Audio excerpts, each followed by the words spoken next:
Jesus, Refugee, Renegade, Redeemer with Bear Grylls is brought to you by Mercy Ships.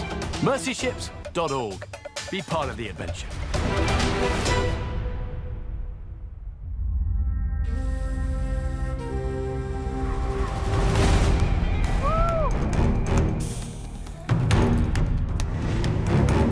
I'm Bear Grylls, and I've been to the highest point on the planet, but I'm now here at the Dead Sea, at the lowest point in the entire world.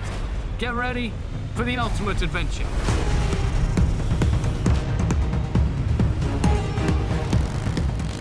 I'm in Israel, following the footsteps of a man who changed the entire world forever.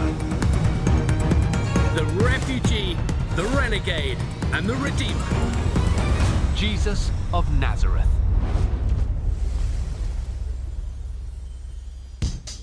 That's Alpha November report, 2 minutes. Let's do this! Since skydiving into the Holy Land, I've wandered through the Negev along the starlit path the Magi may have taken to find baby Jesus. I've waded through the Jordan River where Jesus was baptized, travelled to the Dead Sea, caught a snake, met a shepherd and a few camels, eaten some bugs and survived the Judean wilderness to get just a taste of what Jesus experienced during his 40 days of solitude. And now I'm at the northernmost point of Israel and the very spot where some of the biggest stories in history took place. So this is the Sea of Galilee, and it's a place that's been made famous by one man. He was an impoverished traveling builder, teacher, a healer. His friends called him Yeshua. We know him better as Jesus. Of course, Jesus didn't have an official headquarters, but this region, known as Galilee, is where he really launched into the public eye. The miracles, the fishing trips, meeting his disciples, it all happened here. The sea is actually called the Kinneret, named for its distinctive shape, which they tell me is just like a harp that King David would have used. It's the lowest freshwater lake in the entire world. And if you've heard the stories, you know the body of water is prone to sudden and very dangerous storms.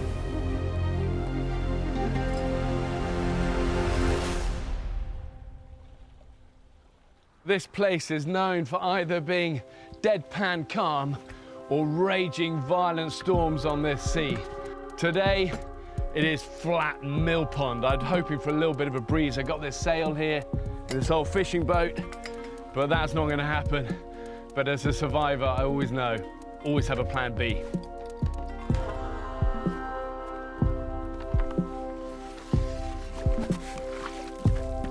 So this thing's a surfboard hydrofoil. They say Jesus could walk on water. I'm not sure I'm gonna be able to do that. This is about as close as it's gonna get.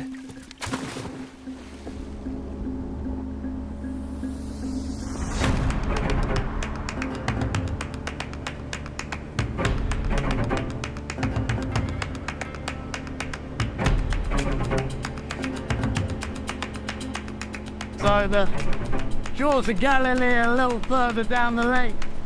That's where I'm heading, a place called Capernaum, where a lot of the action took place with Jesus. So I have to get wild.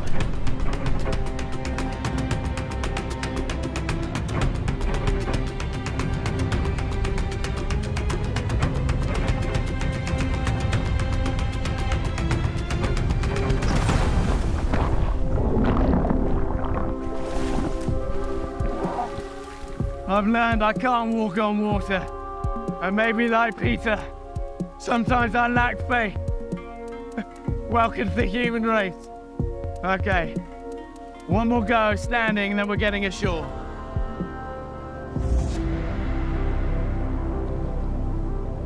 I'm not sure I'm walking on water, more like swallowing more of the Sea of Galilee.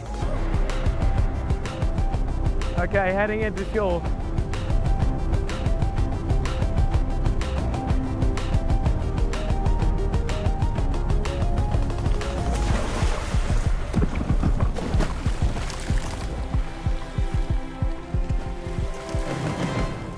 Right here, on the shores of Galilee, Jesus found a band of brothers who would jump aboard his renegade mission. Today, I'll be exploring these ancient towns and meet some friends along the way.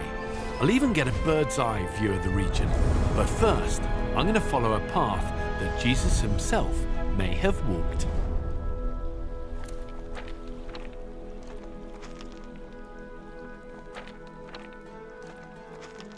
I think we so often think of heroes in modern day life as like these, Lone Ranger figures who are super strong and conquering the world. But Jesus was really different. The first thing he did was actually just gather a band of friends together, built community, regular people.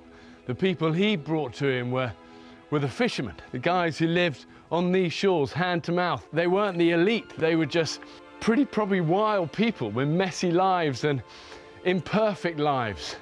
And I like that because it wasn't ever about religion. It was about building community. First off, friends.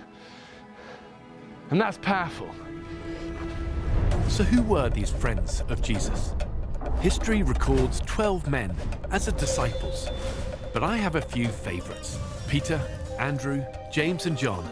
These fishermen probably would have been rough, uneducated and a lot of fun at a party.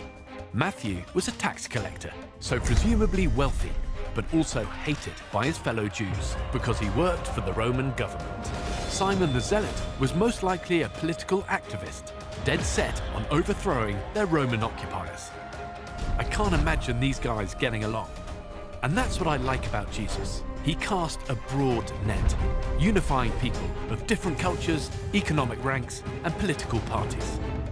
These disciples forged a fellowship that would change the world.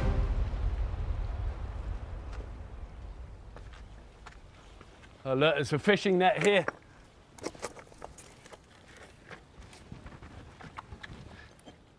You got to remember, there's still fishermen fishing these shores today, and not a lot probably has changed over 2,000 years. Actually almost looks usable, this. It was a pretty radical thing for Jesus to rock up and say to some of these fishermen to leave everything, leave their lives, leave their families, leave their communities, leave what their families had done probably for hundreds of years. Fishing, leave them and follow him. And you got to remember also, these fishermen wouldn't have been pushovers. They were rough, strong, probably pretty clear-minded, speak their mind. Something special was going on for them to follow this guy. And I often kind of wonder, why did these guys just leave everything to follow him?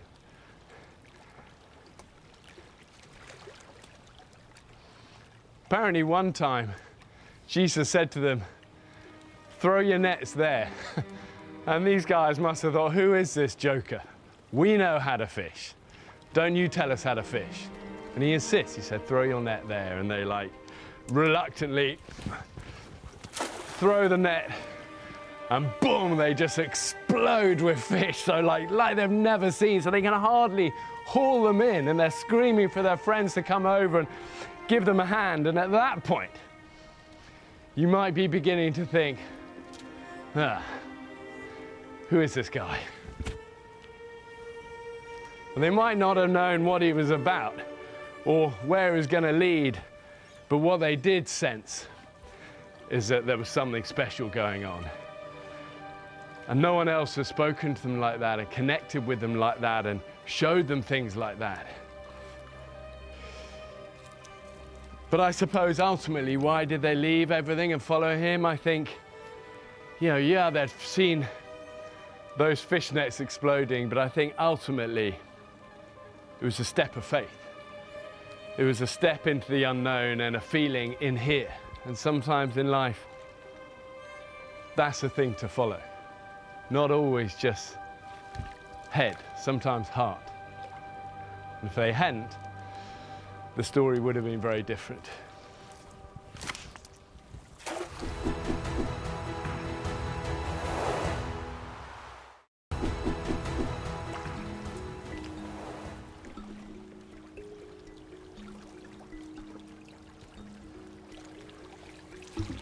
I mean, they actually say this lake is still just teeming with fish nowadays. It's pretty cool. In a world where so much changes, I love the fact I can come here, throw a net a few times, stand a half decent chance of actually getting something.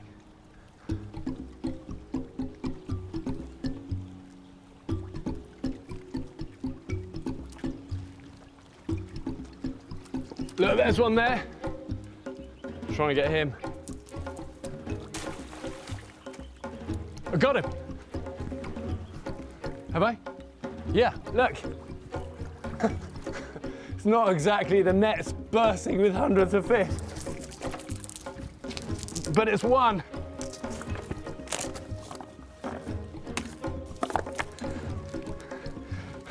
That's a good sized fish. Cool. One thing I can guarantee you is I'm not the first person to have started a fire on these shores, and it's a pretty straightforward environment to do it in. Everything bone dry.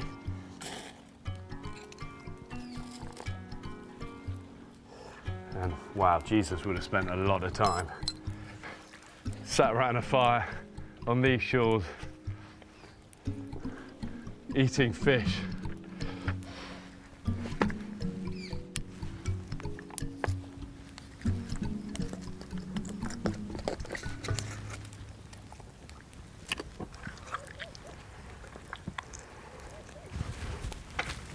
Once these stones get really hot, just lay the fish in the hot stones, it will cook. 5 minutes. The fish seem to be such a symbol of Jesus's life. You know, simple, sustenance, fishing. Who doesn't love fishing? With friends. But eventually in the early Christian community, that sign of the fish became a secret code, a secret symbol, that you were someone who believed in this Yeshua, this Jesus of Nazareth. And it became that shape of a fish, head and the tail, and they'd draw one half of it, and then if the other person then completed it, that meant you also were somebody who followed the way of Yeshua, of Jesus, the way of Christ, the way of love. Today, following someone requires nothing more than a tap on the phone screen. But when Jesus said, "Follow me," it was a big ask. The way of Jesus was countercultural. It challenged the Roman Empire. The disciples left everything, their homes and jobs. Most of them even lost their lives. In the coming centuries, that simple Galilean fish symbol would become the ultimate symbol of resistance for anyone who dared to follow the teachings of this renegade rabbi. Okay, look, this is done now. Wow, look at that.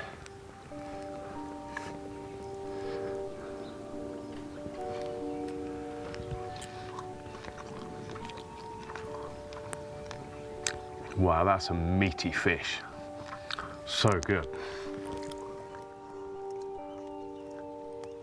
You know, if you ask somebody what did Jesus spend a lot of time doing, maybe people would think, I always kind of grew up thinking, like long robes, sermons. I'm learning it's almost the opposite. Spent most of his time sat with friends, eating, definitely laughing. I reckon he was way wilder than we think.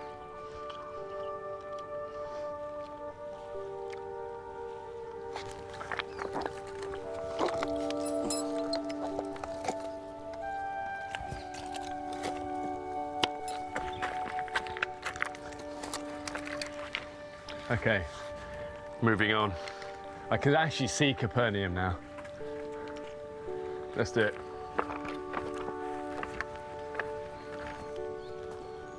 Before I make it to Capernaum, I'll meet up with a friend who has studied the Jesus story for most of his life. Hey, Andrew. Hey, Bear. Good to see you. Andrew is a theologian, pastor, author, and most importantly, a good friend. So of course I invited him on this adventure to help me explore what really went down in this spot 2,000 years ago. It's a lake, but they call it, don't they, a Sea of Galilee. You can see why. It's massive. I mean, just walking along here, it's been incredible. It's massive, and it's beautiful right now, but you know, this can get stormy. Jesus and his disciples had some amazing adventures right around these shores. It seems so much of his life was around the water, whether he was crossing the lake or... Didn't he at one point go out in a boat to give a sermon? He did, yeah. I mean, he was a builder from Nazareth, but he comes to the fishing headquarters of Israel at the time. And one time the crowds, there's so many crowds, he needs to get some distance so he can teach them. And so he asked these guys, can I use your boat? And so he pushes out, they push our boat out. And the acoustics are amazing with water. So his voice travels and the crowd hear him teach, and he connects with those guys in the boat as well. I love it.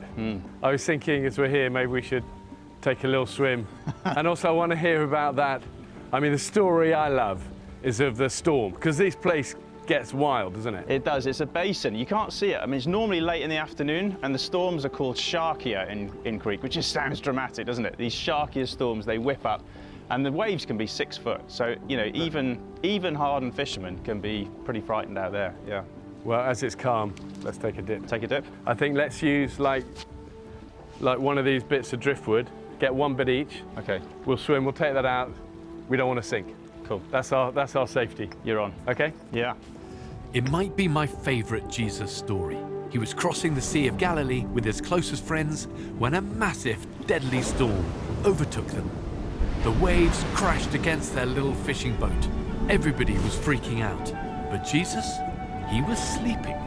His friends shook him awake, saying, "Don't you care if we die out here?" But Jesus, calm as ever, simply spoke to the storm and said, "Be still." Immediately the storm ended and the sea was calm. Powerful.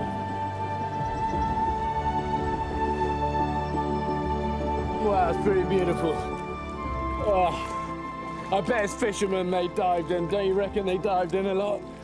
Oh, and this Cool off in this heat. in this heat, you've got it. I mean, I say that, I don't know how much... maybe they didn't swim in the deep water. Yeah. You know, in the Jewish tradition, they didn't trust the sea. You know, it was a scene of chaos and evil and a bit out of control. So I think they like to stay in the boat, to be honest. And a couple of the stories out here that are my favourites are exactly because, the drama's because there's storms. Yeah, so what happened on the whole calming of the storm? Yeah, well, Jesus said to the disciples, we're going to go to the other side. And that's the promise. But then when they get in the boat, he falls asleep. And I love that little touch. He's just human, you know, he's tired. And then, I mean, it must have been late afternoon because that's when these vicious storms whip up. One hits the lake.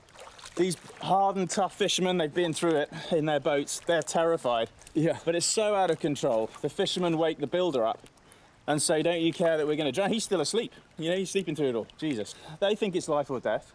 Wow. Jesus stands up, gets up, looks around, sees what the situation is. He says to the wind, be calm. To the waves, be still. It's almost like a parent telling a child, just settle down. Yeah. And I mean, imagine that moment, because it actually happens. The wind drops, the waves are still, and it's the mill pond again. You know, I imagine these guys are not going to be melodramatic with a big storm. No, I think they thought they were going under. Once he calmed the storm, it's all still. It says they were greatly afraid. And the question is left hanging in the air, who is this? That even the wind and the waves obey him.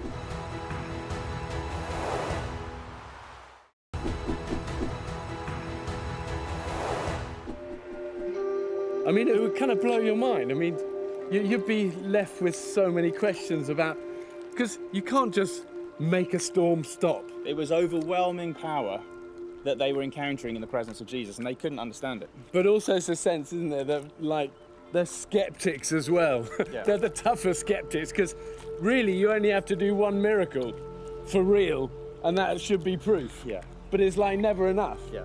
You notice with Jesus, like when he's in the boat, if he says you're going to the other side, you're going to the other side. He keeps his promise and he calms our fears, and that's what he did in the storm. The other classic one, the story I grew up with, was that Jesus could walk on water. Well, the background is, again, he's on land with them. He's been teaching the crowds. So he says to the disciples, you get in the boat, cross the lake, I'll meet you on the other side, I'm gonna have some time out. And they get in the boat, and whilst he's up on the mountain praying, this huge another squall whips up. And once again, they're terrified of the storm. And then, you know, as you say, the incredible thing is Jesus meets them out there in it, walking on the water. What walking? I mean, I don't know. You know, it's like some of the stuff Jesus does, we know it's true in the sense there's eyewitnesses that it happened, and the way it's told is that they were terrified, and in fact they thought it was a ghost. So often with the disciples, they don't believe in the things that Jesus is doing, so they try and find another explanation. You'll find it time and again. They're not believers. They're like, naturally, they're like all of us, they're skeptics. So they just see this thing walking, and it cannot be a person, so they're like, it's a ghost in the storm. But then he kind of doesn't leave the option of being a ghost, because he then tells Peter, doesn't he say that to Peter, try and do the same? Peter says it to him. Lord, if it's really you, this is what Peter says, if it's really you, let me come to you, let me have a go at this. Yeah. And you know, that's a true disciple. He doesn't just want to be a spectator, he wants to do what the rabbi does. And Jesus says, all right, come. You know, and I think Jesus would have just loved that guts and faith and courage of Peter to actually, all the other disciples were happy to stay in the boat. He's like, I want to do this. I want to get out. What, get out of the boat? He climbed out of the boat, and for the first few steps, he's able to do what Jesus was doing. And then he takes his eyes off Jesus, begins to sink. Jesus reaches out and grabs his hands, and they both get in the boat together. But yeah, I like that. I like, because it's that element also of doubt. I mean, that's a big thing to try and stand on the water, you know. Yeah. And then you start to sink, and you're in a squall. Yeah. I love Peter's boldness in this story. Here they are in another life-threatening storm, and Jesus is nowhere to be found. And then a mysterious figure approaches, walking amongst the winds, the waves, and the rain. They think it's a ghost, until a familiar voice calls out, "Take courage, don't be afraid." And now they know it's Jesus. But instead of begging Jesus to calm the storm, Peter has the audacity to try walking on the water himself.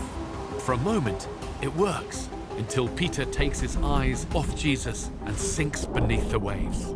And then Jesus reaches down and rescues him. Back in the boat, the disciples are in shock. Finally, they seem to recognize that Jesus might just be more than a mere man. And this kind of feels like the moment that Peter now believes that actually Jesus is who he says he is, the great I am, the Almighty, you know, God come down to earth in human form. Because if you're now walking on water, he must be going, holy smoke, you know. But then I like the element of doubt that starts to come when he starts to sink, and I'd be the same. I'd be like, this isn't going to work. And then that hand of Jesus reaches out and just kind of pulls him to him. And that, for me, I find faith difficult to articulate often. But I think that, for me, is it. It's those times on difficult moments, dark mountains, desperate times, scary times, you know, of knowing where to look, you know, looking in the right place, looking up and having that hand to be able to say, that hand, I can trust that hand, it's going to hold me. And that, for me, is what faith is. You know, it's like, you know, it's too easy to stay in the boat, though, isn't it? And I think I often thought about the other disciples, how once they'd seen Peter do it, they must have thought, oh, I wish I'd had a go. Yeah. You know, it's like, you don't want to live with that kind of regret. You want to have a go. For sure.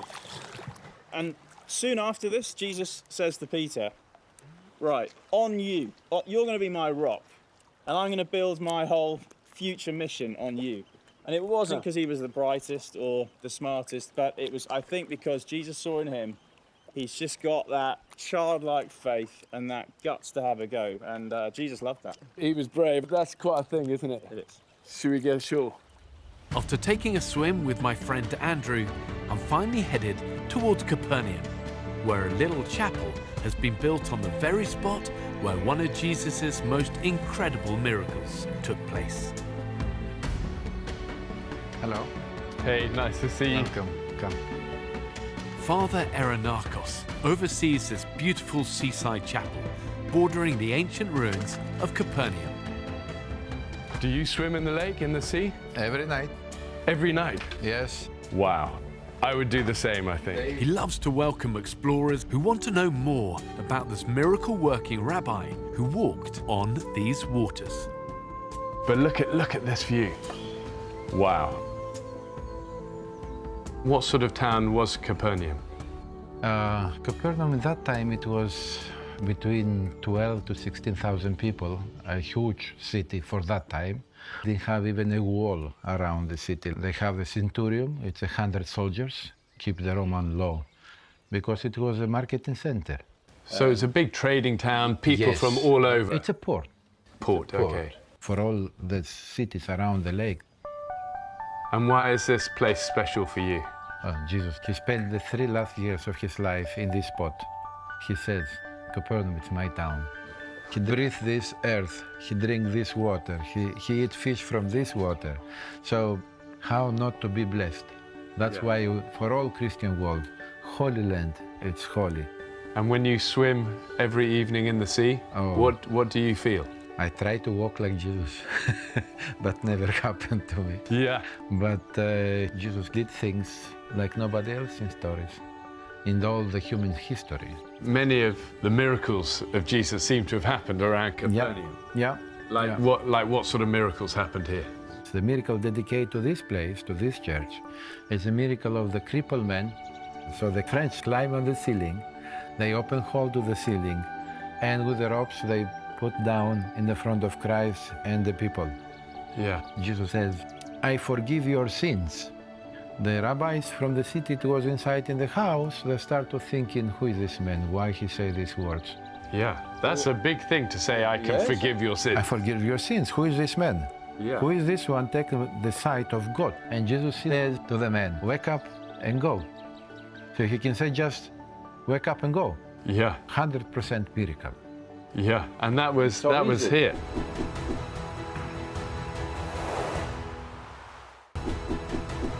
It seems that every miracle Jesus does, he over-delivers, and it's public now. He doesn't just raise the cripple, get him out of the paralyzed guy out of his cot. He then says, your sins are forgiven.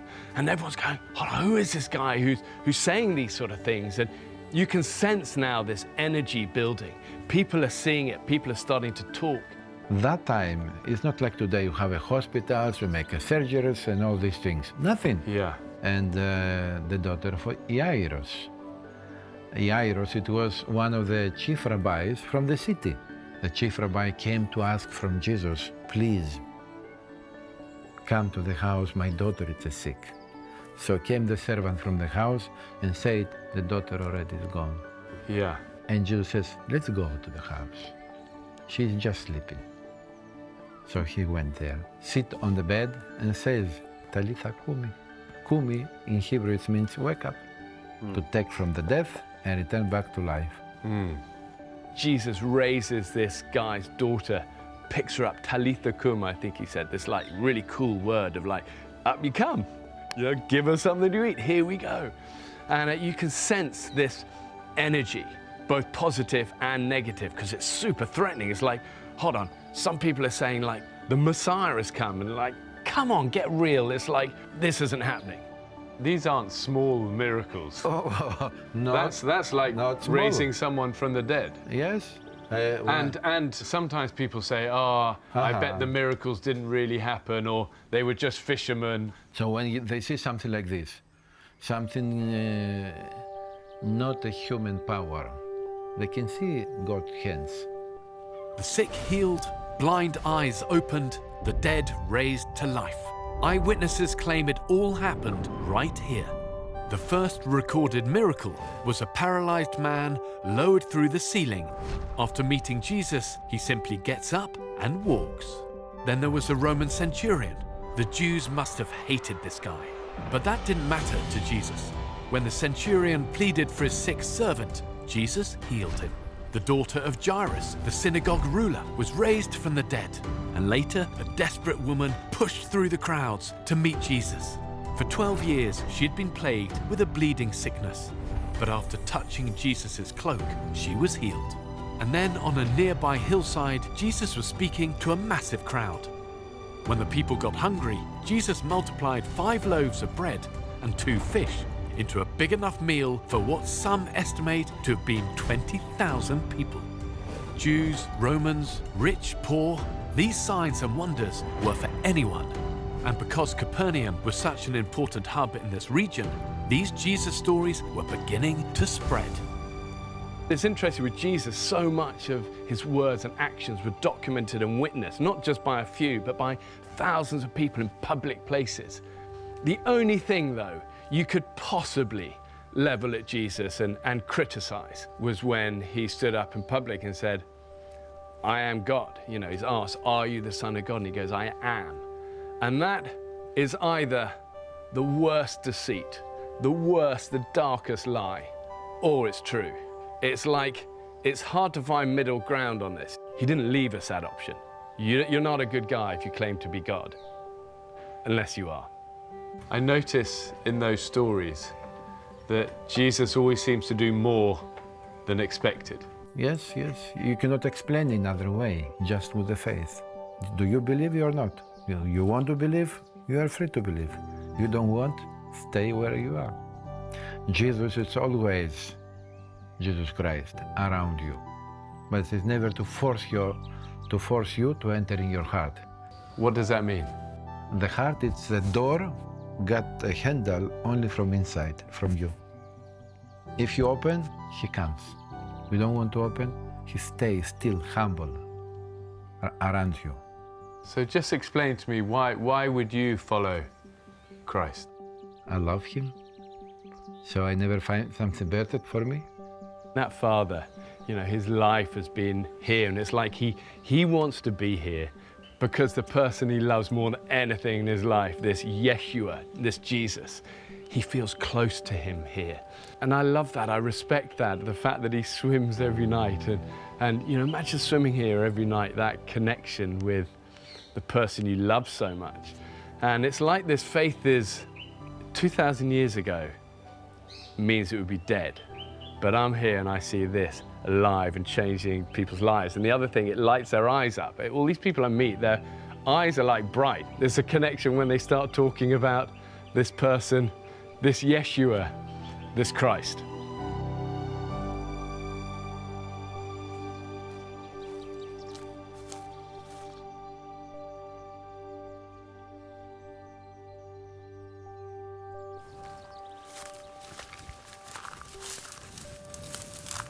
Look at this whole wall. And so much of this landscape is just littered with ruins. Date back often to Roman times, when this was such a bustling place of trade and communities. It's pretty amazing.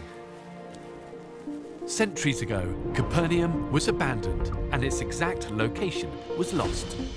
But in the 1800s, archaeologists rediscovered the site. And what a find! Today, you can walk amongst the ruins of the synagogue where Jesus taught.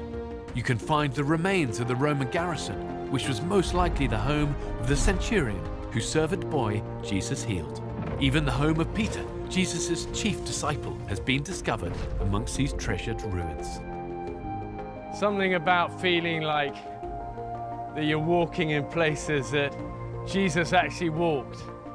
You know, I'm not I never feel like I've been a super devout person or anything like that, but actually being in the place where you think he walked amongst these hills, it's hard to explain.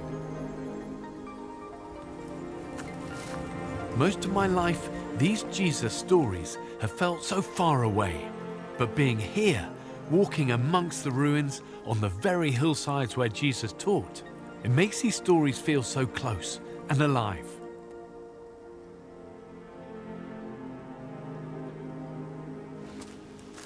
Hey, Yoel. Hey, Bear. Nice to meet you. I'm Bear. It's great to see you and to meet you. Yes. Thank you. Yoel Berkowitz knows the Jesus story inside out.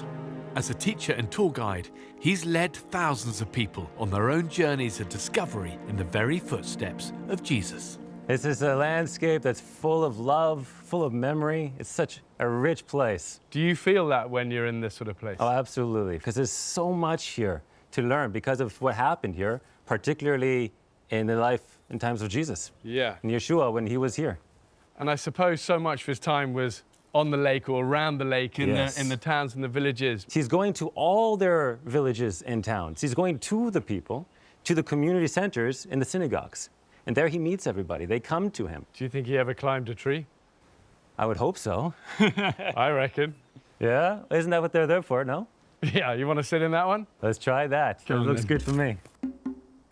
Reminds me of another guy, Zacchaeus. So you climbed a tree? He was too short. Well, you could be Zacchaeus. Oh, thank you, yeah. Nice. Perfect. Oh, and the view's even better. It's such a beautiful place to see and remember all of Jesus' teaching from up here. Did he also speak to bigger crowds of people in the mountains? We're told one of the opening narratives of Jesus' life is that the Jewish people are coming from all over this landscape that we're looking at, from all around us. They come to him in order to hear what will become celebrated as the most famed and loved sermon ever given. And it's phenomenal in that he connects to the people in such a profound way with 8 blessings that summarizes the whole sermon. 8 blessings. He gives 8 it. blessings. And what they say that is like the greatest sermon. I suppose it probably wasn't even considered a sermon. He wants to introduce himself to his people. This is that moment, the first encounter, where they get to see, who are you? What are you all about?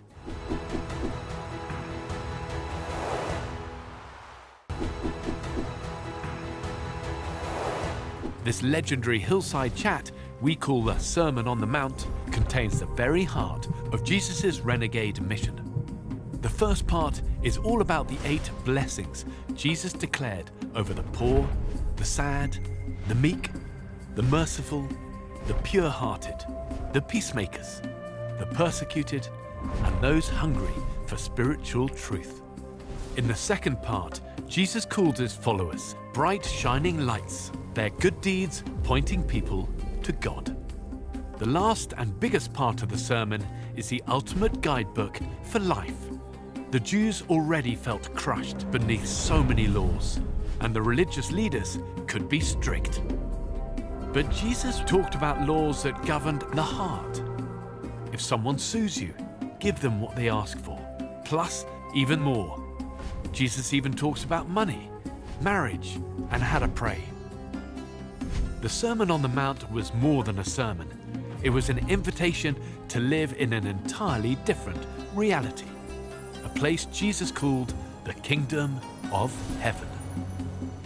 Why are these blessings so universally loved and admired through time and from different religions, and why? It doesn't matter who we are.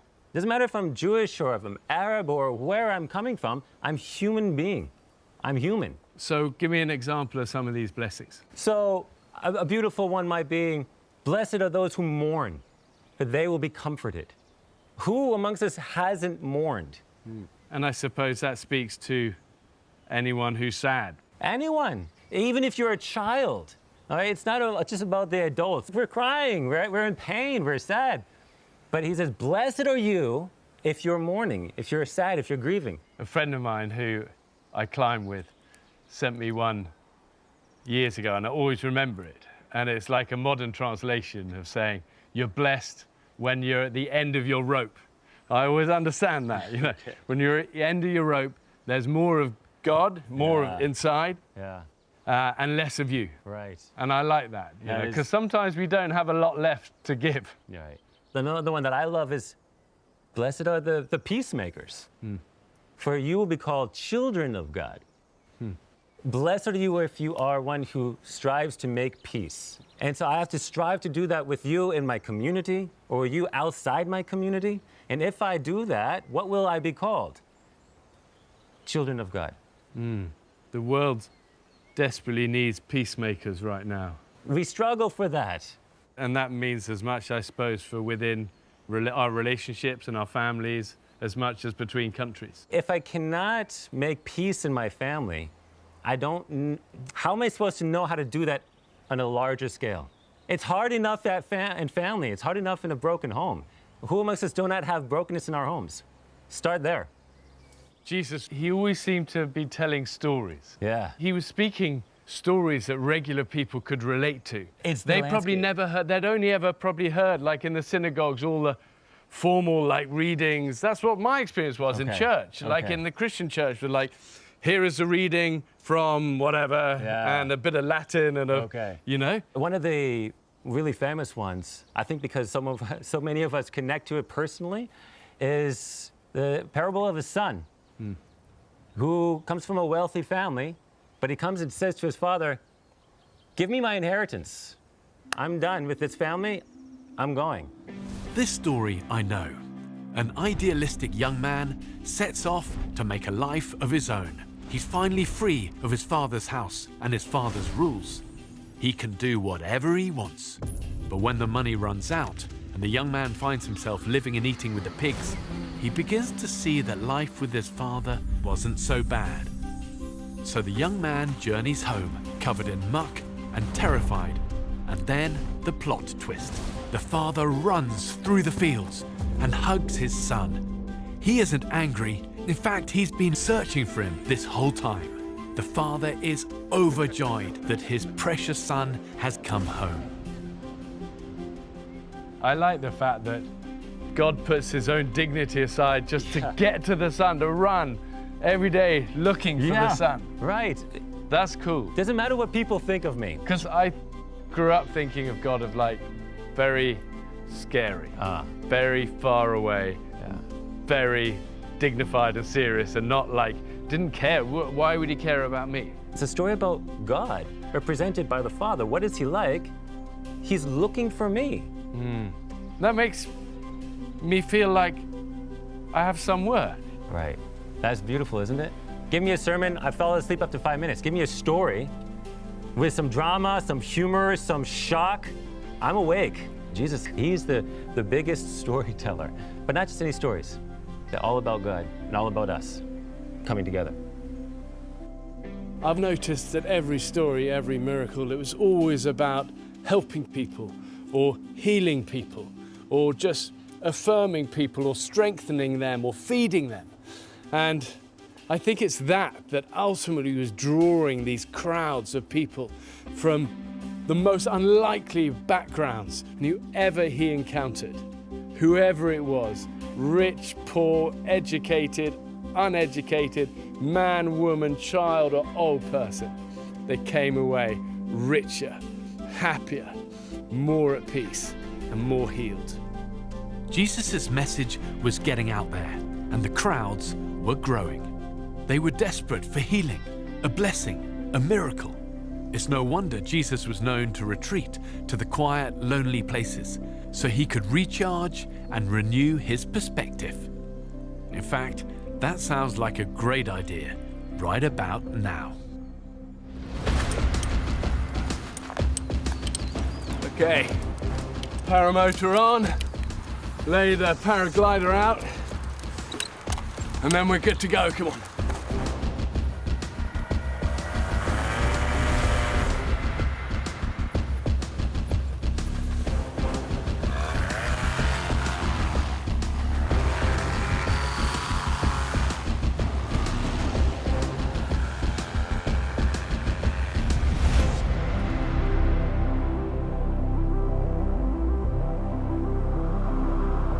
What a view! I'm flying over the small patch of land where Jesus' world-changing mission began. This is where he fished, told stories, and broke bread with his closest friends. But soon Jesus would trade the peaceful waters of Galilee for the paved city streets of Jerusalem, the Temple Mount, the legendary pools of Bethesda, and the Garden of Gethsemane. This is where Jesus earned his reputation as the most notorious rebel in human history. And Jerusalem is where this adventure is headed next.